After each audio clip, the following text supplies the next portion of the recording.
been hysterical lately is she's starting to jam.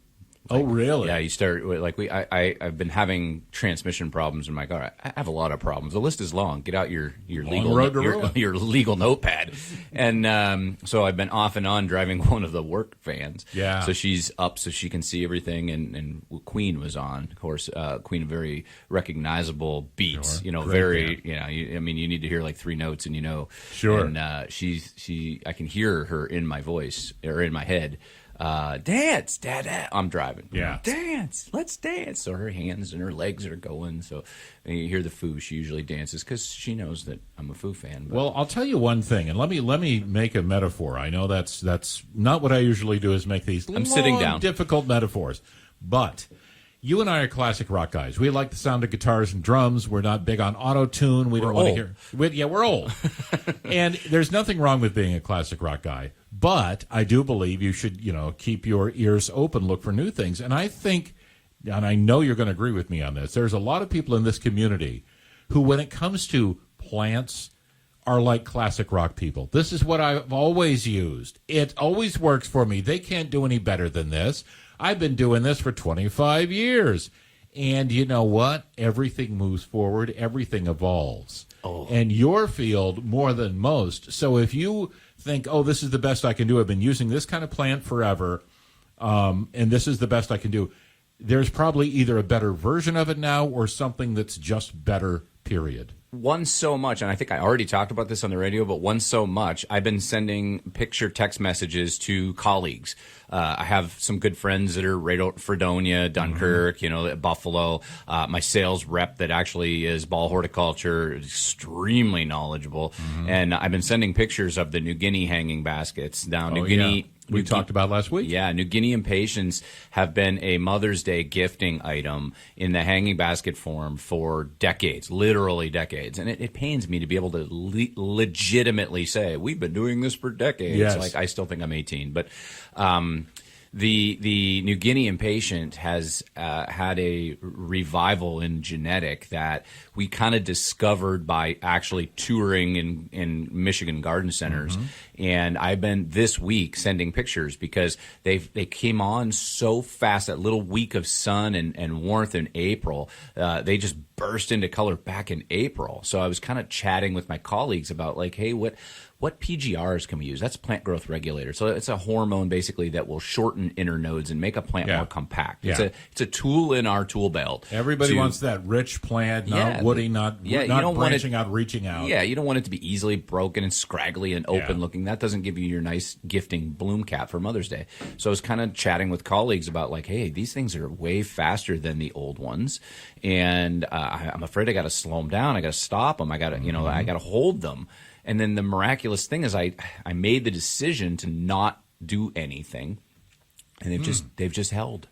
They've just once they almost got to, as an experiment. Like I wonder what'll happen. Well, you kind of don't fix it if it ain't broke. Like man, they're beautiful now. Like if I apply a material to them, what are they going to do? They may abort bloom. Then I'd have no color. Like they're really, really, really nice. Yeah. So on the poinsettia side, we've learned the new genetics. So I'm having literally dozens of people saying, my poinsettia that I got from you at Christmas, I don't know what you did this year. I don't know what you changed. Yeah. But they're still beautiful. And that was what we changed was the actual poinsettia, the actual genetic, the actual plant that we chose to grow, which a lot of people might think there's red poinsettia to choose from and pink poinsettia to choose from, but there's not. Nature doesn't work that way. There's literally like 60 or 70 varieties of red to choose from. Yeah. Early, mid, late, large bract, wide for, big pots, small, compact, mousy, or like there's all the, dark leaf, green leaf, like there's all of these to choose from. So choosing your genetic can make or break you literally.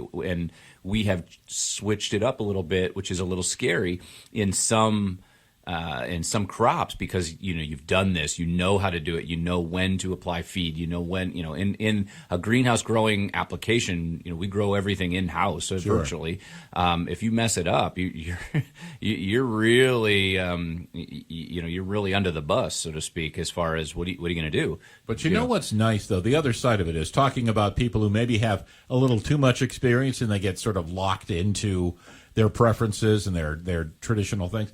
The other side of it is If you are a plant dummy and you've got a mom you love and you go, gee, I don't know what to get her, this is where Stan's has a huge advantage over the big box stores because you can go in and walk out, even being a dummy, with the best plant, with something spectacular, because you've got all those varieties and your people are so well trained and well versed in what it is. So you could literally go in and go, my mom likes the color purple, and you could walk out with something spectacular. You know what I get, and we've done this, well, I can't even remember how long. It's been more than decades. It's maybe generation, that are price tags on the hanging baskets. Because let's face it, hanging baskets are a giant thing for this weekend. I mean, we grow over 24,000 hanging baskets, and a great portion of them leaves this week, gets a home. And over the years, we've done colored-coded price tags on the hook itself. So a bright yellow price tag is a full sun plant. A tan price tag will tolerate, like a fair amount of light, but not the hot midday sun. So it'll take like morning sun, late day sun, but not that, scorching sunburn sun. And then a lavender blue kind of tag, a shady looking tag, doesn't tolerate much direct sun at all, dappled, intermittent light or something like that. So if I had a tag on me, it would be a lavender blue tag. Oh, no doubt. Yeah. Not tolerant of sun. Does not grow well in full sun. That's right. And when I kind of say that, when someone says, I haven't been in a while, or, I've never shopped here, or, my knee jerk reaction is to jokingly say, where have you been? Yeah, absolutely. And the response to like, so that you place this plant in the right place, the price tag is color coded. I get the, wow, that's cool. Or I will also get, I've shopped here 10 years. I didn't know that. They never noticed. No one ever told them. No one ever, they never saw the basket. But it makes it so easy. Yeah, that you can choose the light even in the heat of battle, so to speak, of Mother's Day weekend when it's hard to get to one of us staff. Yeah. That we're literally, I joke on busy weekends, I kind of stand in the middle of the greenhouse and just turn around. And then I turn around, and then I turn around because there's always something that someone wants to ask, or something, hey, get this down or whatever. And in the fact that all you might want to know is, does this plant, because I'm not familiar with it, I'm gifting it, is this part sun or shade? The color code on the hook is easy. You don't even need to get to one of us. It'll tell you which place, what location that plant goes in. If you want to know something right now, by the way, our number is 451-1400, because we've got Josh in the studio for 22 more minutes, and he's not an easy guy to get a hold of. You're counting down. This time of year, I'm counting down. Because you're not an easy guy to get a hold of this time of year. But I'll give you an unpaid endorsement, and this is literally true. You know this. I brought my mom in last year to Stan's, and I just said, okay, Mom, I'll do some shopping, whatever you want. And her eyes just lit up because, A, you've got so much and so much cool stuff, and B, the prices are really reasonable. So people are thinking, oh, well, I go to the big box stores, get a better deal. No, that's not really true. So product over price, I would say the value is definitely there. Like, box stores struggle. I'm not here, to slander the box stores or whatever, but their business model is a little different in the green industry. It's a side venture. It is a side venture, and it's a little bit of a loss leader. You may find a good basket off the back of a truck for $9.99 at the instant it came off the truck, but they're using that to advertise, basically. Sure. Our whole life is around this. So when you look at, like our premier combo has 3 cutting driven, meaning that's very vigorous material. That's stuff that's going to literally blow up to be like 4 foot wide. If it's fed and cared for proper, it will be impressive till Labor Day. It is not seed driven, which is generally a little bit less of a vigor and performer. Right. Almost all that material you'll find in the fiber combo is, there's 3 different genus, 3 different types of plant in all those combos. So you'll like Petunia, Calibrachoa, and a verbena or a lobelia or something like that mixed in with it. So the difference, or the not apples to apples about that, is what actually is that plant, what its genetic is, what it's going to turn into. And all that material is branded material, whether it's Proven Winners or whether it's Ball, whether it's another brand. That cutting-driven material is going to perform. I'd love to think that we could get to every single customer and get complete instructions on like how to water, how to feed and stuff. And that's why we do this, like the show and the A to Z on the Sunday morning TV and stuff, to try to put that information out there, to get those little tidbits to as many as we can so that you succeed. It truly is, every year we've grown, not plants, but literally the business has grown. There's 80 staff at stands now. So it didn't it didn't used to be that way. So it gets harder and harder to kind of grow with the times. That being said, the basket prices for Mother's Day are the same as last year. Nothing changed in the baskets. And they were great last year, I'll tell you. I'd like to think you get what you pay for. It's not going to be a $9.99 basket. We're not the cheapest on the block, but you get the best value for what you're walking out the door with. Well, and that's the thing. You'll know this in June. You'll know this in July. When you look at that basket, you'll know that you got not a loss leader basket. And if you struggle, then come see me. That's absolutely what we're there for. If you accidentally did not know about fuchsias not liking hot midday sun and you put it there, come on in. We'll help you out. We'll definitely steer you in the right direction. That's what we're there for. So, I appreciate the confidence to bring Mom back again this year. Oh, she's coming back for sure. And the baskets do look phenomenal this year. We've struggled in only one thing, that's nonstop begonias, and I've talked to the same colleagues I was talking about, and they've struggled with them too. So I don't know if it is an origin, whether there is something going on with this, just the type of season we had, whether we had too much light those weeks in April for them, whether that wet, cold, dark time has really caused, I don't know, but we're not the only ones struggling with nonstop begonias. So I got a little bit of hands in the air. It's a mystery to us because there's a multitude of independent commercial growers that all are having the same problem. So it makes me scratch my head. So you're not going to find an abundance of nonstop begonia baskets, which is a traditional, I'll call it old-fashioned type of shade-loving begonia. Right. But other than that, I think the mixed baskets, the Calabricoa, that's a big hitter, the New Guineas that I was talking about. I had a long conversation with a customer that drives from, he said, West County. He shops at both stands east and stands west out by the airport. And he said he likes to come to east because he knows if he wants 19 of one thing, then that's our flagship. That's where it's grown. We can go fetch it and get it for him. And he was talking about the same New Guinean patient that I started the show with and saying, I last year I got one that did amazing. I loved it. It was called Sonic Red. I said, we have no more Sonic Red. And he was just... Which sounds like a Foo Fighters album. Yeah. Yeah. I said, there's no more Sonic Red now. It's Clockwork. We've changed brands. Yeah. And he's like, no. I said, trust me. Just trust me. This Clockwork Red is better than Sonic. Not possible. It was so nice. I said, the bloom is bigger. There is more blooms. They stay more rigid branch, so they don't flop. They are quicker. They're more assertive, especially on the root side. They'll take better in your basket, in your window box, in your bed, whatever you use them for. Trust me when I said if you got Sonic Red, go out with Clockwork Red, you won't be disappointed. And I pulled down a basket. I said, this is Clockwork Red. And he was just silent. Yeah. Yeah, that's pretty awesome. So that's kind of what we're doing constantly. We're going through catalogs and books right now because the industry has changed so aggressively for us on the growing side. We have to book most of next year's orders before we're even done selling this year's orders. Sure. So we're looking for what's coming. I said I was texting some of our reps about, hey, look at this. We switched to this, and wow, is it amazing? So I really am super pleased with the look of almost all the lines of baskets. So we have a green, like a seafoam green, they call it, a real light green, kind of goes with almost anything, that has mixes of more compact, not the big aggressive trailing. Because some folks are like, I don't want a 4-foot wide basket. Sure. So that seafoam green has something called Mix Masters in it that started off in imagine a 2.5-inch small cell, and they put 3 plants together right at their birth, right when they're cut off their mother plant, they root them right together so they're growing together. Then we put 3 of those plugs in so that you're talking 9 plants to start in each basket, but they're not as trailing and as aggressive as the others.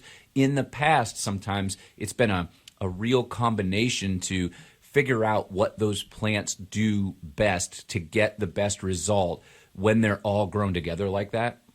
So what's happened to us in the past is 2 of them thrive and 1 of them get run over. So it's taken us years, 6-8 years to kind of really cherry pick through the ones that really thrive and go good Right. together. Make sure they're not too wet early because there's so much plant material relying on that care. This year's probably one of our best years that I've seen for going through all of the different combinations in that seafoam green and saying, yeah, wow, look at that. This red, yellow, all this combinations together, all three plants thriving equally in habit that looks the same. I mean, there's a lot of those baskets I pull down and it looks fake. It looks like so perfect. Yeah, it looks like something you'd see on the catalog of a Proven Winners magazine that they doctored up. That made it perfect. So I'm really happy with some of the baskets.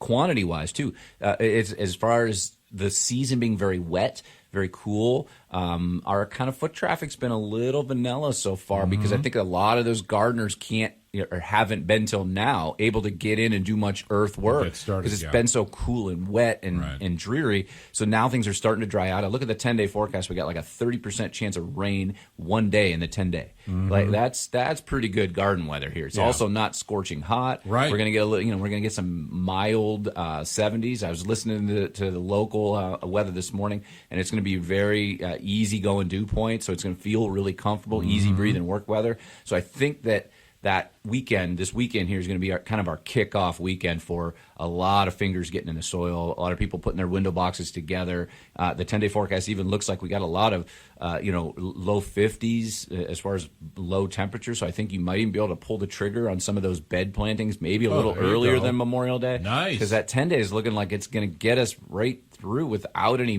I don't see anything in the forecast right now with an aggressive, a danger, that white stuff that's going to freeze that leaf. So I think what's been a really slow start so far has made plant quality really premier, and it's also made the selection and us able to stock that selection and put it in front of the display for your mom. It has made it very easy for us to do that.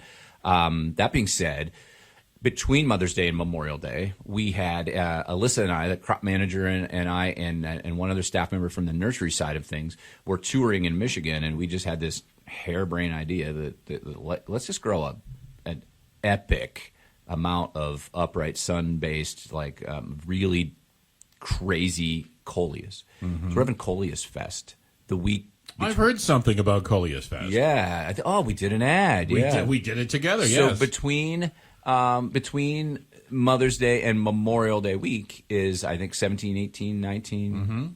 That period of time, we're going to put our best foot forward for this crazy display of Coleus. It's not, we're not going to have a cake.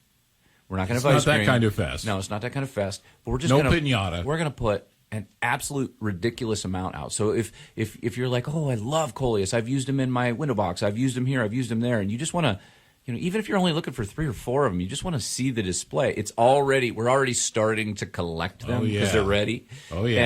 And people are just browsing down this whole aisle and like, whoa, I've never seen that one before. Like, whoa, that's trailing. Whoa, that almost looks black. Like, it's just. I even walked down and I'm like, oh, this is neat. What's the name of this one? Oh, fishnet stocking. Like, whoa, there's so many interesting, cool Coleus that we went haywire with it. We just went nuts. Well, why not? So that's coming next weekend. So I should add too. Going back to taking Mom out of stands last year, which we'll be doing that this weekend, I think. Also statuary. She also got mulch. I mean, there's so much there at stands. And the supply chain has kind of fixed itself. Like, there's a few things you will, if you're gonna hit the nail on the head with one, particular thing. Like, I can tell you one thing that is kind of sad that has not returned. Never since COVID. The whole company, I don't know if they closed. Just things changed. I don't know what happened, but the company that we used to get the cocoa shell mulch that smelled like chocolate. Yeah. Like, that's one thing that's just not returned. It's out there. Another company went and picked up the stuff, slack, but it went from like $8 to $20. Right. So that was one thing that we're just like, I don't know, a bag of chocolate mulch for $20. Like, you can get your wood mulches for $4. Like that's I'd rather go buy real chocolate. Yeah, yeah, exactly. Go to Romelo's and take care of business. So that's one thing. You're going to hit a few things, but right after COVID, some of the supply chain was, we can't get it, we can't find it, or we ordered it. They say it's there, but they're not shipping. Like there was a lot of that going on. That's really kind of gone by the wayside. The gifting side of stuff, I think we might have gone overboard with that. With the yard spinners, the windmill looking things. We never talk about that, but you've got so much. You got great stuff, and I mean, let's face it. For Mother's Day, that's what you want to be buying, folks. My mother lives in Nashville, Tennessee. And she comes up and visits periodically. She's granddaughter up here now and stuff. And she says every time she comes in the store, it could be December, and she walks through, she says, "You guys got the coolest stuff of anywhere I go." Do. I don't even know where they get it all. There's folks that take care of the giftware line. That's their gig. That's their what they focus on, what they shop for as buyers. And this year it is everywhere. I keep telling them, like, I have no room for plants because there's a bunch of spinners. Well, we never talk about it, but I mean, the stuff is great. You've got a great selection of it. And let's face it, most moms are like my mom. They're looking at the big picture. They're saying, I want this plant. I want this hanging basket. I also want a spinner. I also want some statuary. They've got a whole project in mind a lot of the time. They have a vision. When you are the son, there's no holds bar. There's no budget. There's no stopping mom. She can have a $400 spinner and 6 hanging baskets. If she wants it. If she wants it. I'm throwing you under the bus now. I can't answer a lot of questions on the spinners because I don't really have, my fingers aren't involved in that, but I just know and East and West is no different. West might have equal amount, even though they're a smaller footprint. They have just as much of there's rain gauges. There's, the one thing that people come in, that's especially the kids, it's a real novelty, is there's a lot of glow in the dark or small battery operated glowing garden things. Oh, you know what? So we have a whole tent of it. I saw little glow in the dark aliens to put in your garden. I'm like, how cool is that? We have a whole department of it. Who would not want that? Glow in the dark aliens in your garden? Yeah, absolutely. I did a talk years ago and if you've never heard of this is a whole nother spin on our show here, that I did a talk to, I'm pretty sure it was a larger garden club on moon gardening.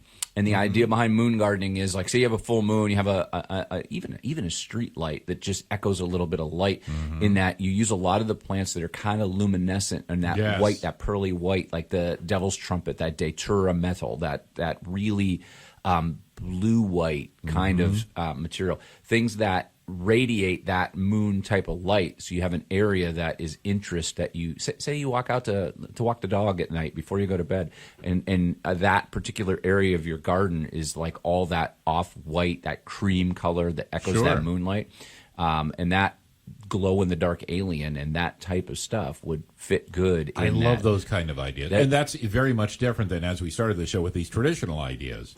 Because you can get very creative too. Yeah, open-minded. Yeah, someone that we've been family friends with forever stopped me yesterday and said, "Hey, I have this area," and I noticed mine is just as bad. It made me actually look, because I finally got to mow my lawn for the first time this morning, and I looked, and my sump pump discharge is the worst that I've ever seen. I've lived at my house 26 years. Really? And it's obvious that it's just pumping water out. So the water, I saw in some of the news reports that we had the 4th wettest April ever in history of records. Yeah, the grass is really green, but there are a lot of places where you can't cut it yet. It's wet. Yeah, I mean, it's a bog. So my direction of thinking outside the box is, she's like, I have this area now that has just gotten really bad. What do I do? She said, I've been researching and kind of reading on what plants might work in this area, because it is it's not attractive.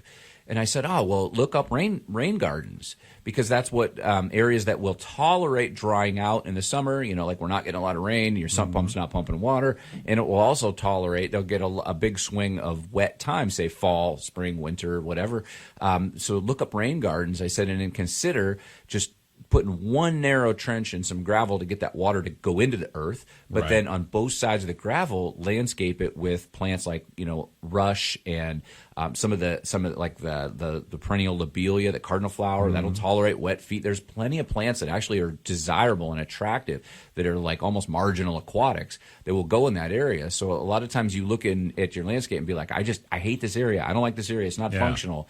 And she was kind of a little in awe, like, I never thought about going that route, like one straight line of gravel that's nice and clean and kept, and then a landscape plant that likes it, like cardinal flower. Cardinal flower is also a pollinator preference plant. So when it blooms, you're going to have butterflies and hummingbirds which is exactly what I was going to bring up. I mean, that's a whole other side of it that you want to cultivate on your property. Space use has become very much on the forefront of even homeowner design. The pollinator gardens have become a massive thing. So it started, and I remember thinking when the buzz, that was a pun, about the pollinator and improving our gardens for pollinators, replacing some of our natives and things. When the buzz started, the customers were coming in looking for common milkweed or swamp milkweed incarnata, the milkweed that grows in an open field on its own. They don't have access to it, and it doesn't transplant out of the field well. So you're not going to stop roadside and dig it up. It doesn't transplant well.